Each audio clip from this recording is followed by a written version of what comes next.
kasih karunia dan damai sejahtera dari Allah Bapa kita dan dari Tuhan Yesus Kristus menyertai kamu. Firman Tuhan pada hari ini tertulis dalam Injil Lukas pasal 24 ayat 53. Mereka senantiasa berada di dalam bait Allah dan memuliakan Allah. Demikian firman Tuhan. Memuliakan Allah di dalam bait Allah. Perpisahan merupakan sesuatu yang menyakitkan bagi seseorang bila ia akan berpisah dengan orang yang ia kasihi atau dengan orang yang sangat dekat dengannya. Siapapun tidak akan menyukai adanya perpisahan. Sama seperti keberadaan para murid-murid Yesus yang sebelumnya mereka bersama-sama melayani di dunia ini, ternyata ada masa di mana Yesus akan mati dan bangkit kembali, serta sesuai dengan nas ini, di mana masa Yesus naik ke sorga. Ada perpisahan yang terjadi antara murid Yesus dengan Yesus itu sendiri.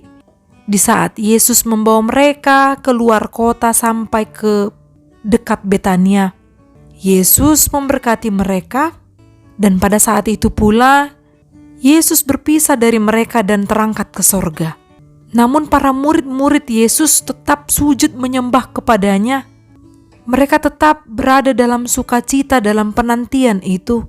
Bukan berarti perpisahan membuat mereka menjadi hidup dalam ketidakteraturan, jauh dari Tuhan. Namun justru mereka menyadari bahwa Tuhan Allah tetap menyertai kehidupan para muridnya, umatnya, sehingga merespon dari penyertaan Tuhan. Para murid-murid senantiasa berada di dalam bait Allah.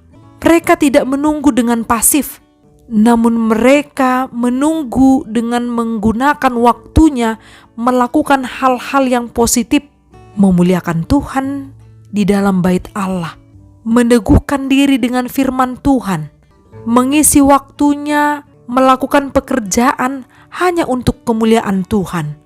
Sama seperti kita yang bekerja setiap hari melakukan aktivitas. Apapun yang kita kerjakan, semuanya itu hanya untuk Tuhan, untuk memuliakan nama Tuhan.